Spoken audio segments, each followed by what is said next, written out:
Are you looking for the best travel camera? In this video, we will look at some of the best travel cameras on the market.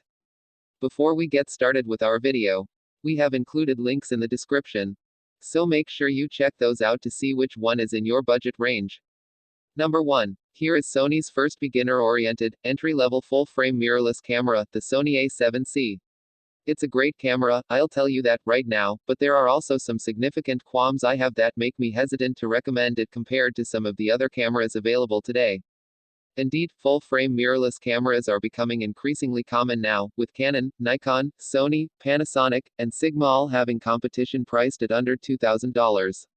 In a previous article, I compared the three newest cameras, including the A7C, $1,798 plus the Nikon Z5, $1,296, and the Panasonic S5, $1,997.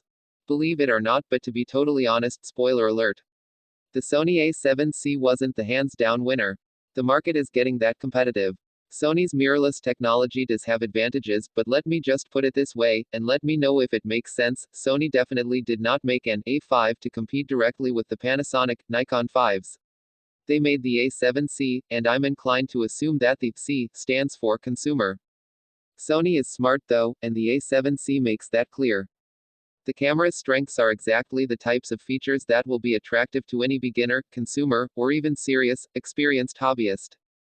Oppositely, the camera's omissions or weaknesses are only going to matter to the aspiring professionals or current pros who may have already worked with, say, a Sony A7 III and therefore might know what they're missing when they hold an A7C. Without any further ado, I'll dive into this Sony A7C review and explain which types of photography the camera could be perfect for, where it might fall short, and which exact advantages or disadvantages you might want to give extra consideration to, depending on what type of photography or videography you do. At a glance, the Sony A7C is basically a full-frame version of the entry-level Sony A6100 or A6400.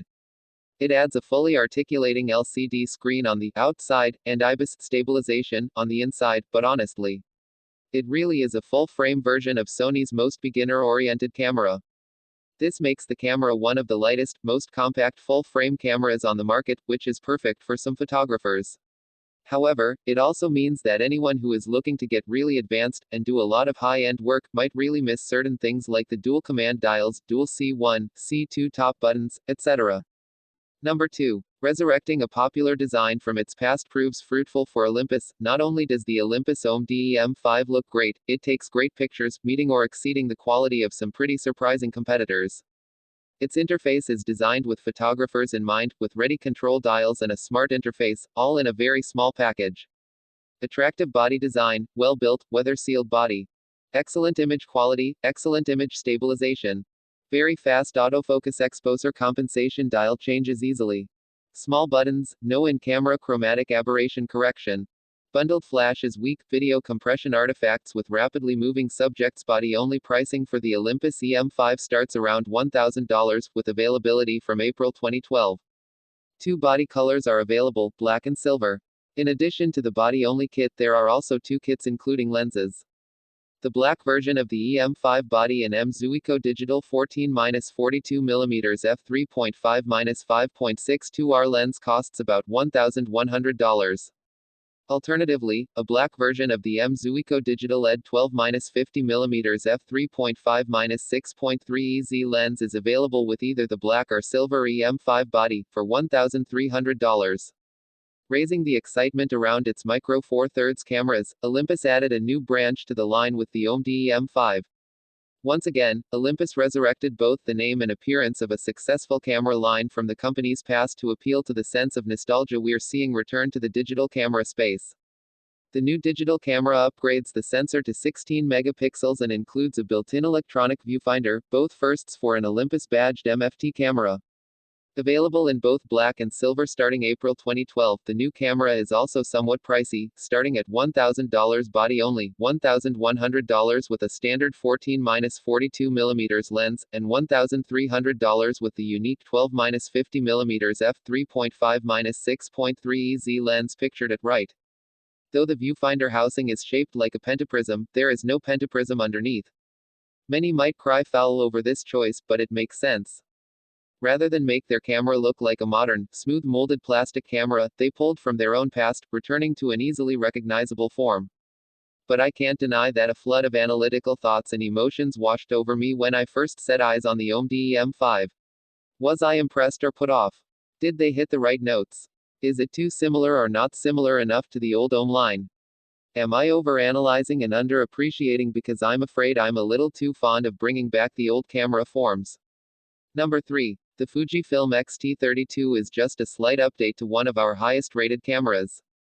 Fuji could have done more, but it still remains one of our favorite affordable interchangeable lens. Day Fujifilm X-T32, $899.95 body, is a modest update to the original X-T30, a compact mirrorless camera that appealed to both budding photogs and enthusiasts.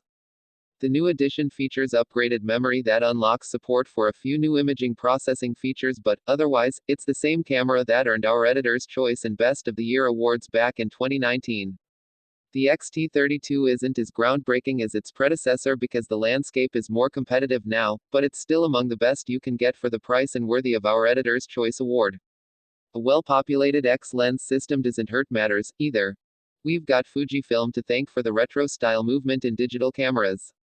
The original X100 opens in a new window, from 2010 turned heads with its 70s-era looks, and subsequent releases have retained that old-school style. The X-T30i's prominent top plate control dials and leatherette wrap make it look like an old film camera from afar, especially if you opt for the two-tone silver and black finish. It's also available in all black. The version we received for evaluation, the X-T32, is slim at about 3.3 by 4.7 by 1.1 inches, HWD, without a lens. It weighs just 13.3 ounces with a battery and memory card loaded. It sports a small hand grip too. It handles best with smaller lenses, so it's worthwhile to step up to the Fujifilm X-S10, $999.95, and its ampler hand grip if you prefer big zooms and wide aperture primes. Fujifilm omits dust and splash protection from this model. If you're an all-weather photog, look at a sealed option like the X-T3 or X-T4 to take advantage of Fujifilm's weather-resistant WR lenses. We're reviewing the body-only configuration of the X-T32, but it's also available with a kit lens, the XC15-45mm f3.5-5.6 power zoom for $999.95, or the XF18-55mm f2.8-4 for $1,299.95. The camera hardware is slightly upgraded compared with the X-T30, but most of the changes are under the hood.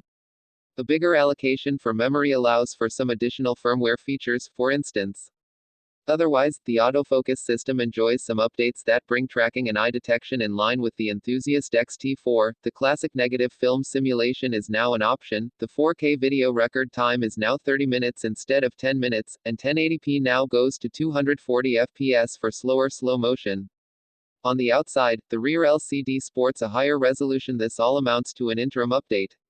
If you have an X-T30 in good working order, there's little reason to step up to the Mark II. We expect that Fujifilm would have simply rolled out a firmware upgrade and kept the older X-T30 in production if it had enough memory to support the new features, though. Number 4. The Olympus OMD EM10 Mark IV is the entry-level model in the company's DSLR-style lineup of micro four thirds cameras. The pen models, such as the EPL10, are rangefinder style. It's a step up from the beginner-focused E-Place series, offering more controls, better build quality, and a broader feature set. It sports a 2.0 4/3 sensor, in-body image stabilization, flip-down touchscreen with a simple interface, and 4K video capture.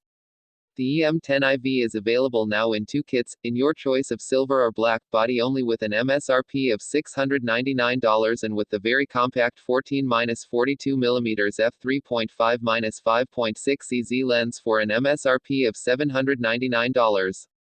You may be able to find some better deals if you shop around, though the M10iV has inherited what is likely the very same 2.0 4/3 sensor and TruePic 8 processor as the EM5 Mark III. This sensor has noticeably less noise at high ISOs compared to the older 16-megapixel chip found in previous generations. JPEGs from Olympus cameras have always been pleasant, and the same is true on the EM10iV, as you can see in our sample gallery. The camera's continuous AF has been reworked using algorithms from the EM1X. These see the camera spent slightly longer checking that it has the correct subject before fine-tuning the focus. This reduces, but doesn't eliminate, instances of the camera locking focus on the background and ignoring your intended subject. Keep in mind that the EM10IV is still using a contrast detect AF system, so there can still be noticeable hunting in some situations as it tries to fine-tune focus. We didn't find it too distracting though, even in 4K video capture. Olympus swapped out the tilting display on the EM10 III for one that flips down 180 degrees for taking selfies. Unfortunately, the downward tilting design means the display is either blocked by or potentially even fouled by both tripods and selfie sticks, so framing handheld is your only option. When the 3 inches, 1.04 million dot display is flipped down, the camera switches into a selfie mode, which puts virtual shutter release, movie capture and brightness, exposure comp buttons on the screen. There's also a button that turns on a 2-second self-timer that takes 3 photos in a row, and in auto mode, a new one-touchy portrait button that yields artificially smoothed, plasticky-looking skin. You need a sharp eye to spot the differences between the EM10IV and its predecessor, but they do exist. The front grip has a more pronounced position for your middle finger, which gave us a bit more confidence when holding the camera with heavier lenses. A very subtle change can be found on the rear, between the LCD and buttons.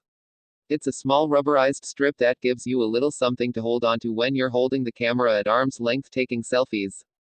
A useful addition is USB charging, something that has been missing from lower-end Olympus cameras for far too long. It takes hours to fully charge the battery, but being able to top up on the road is a must-have these days.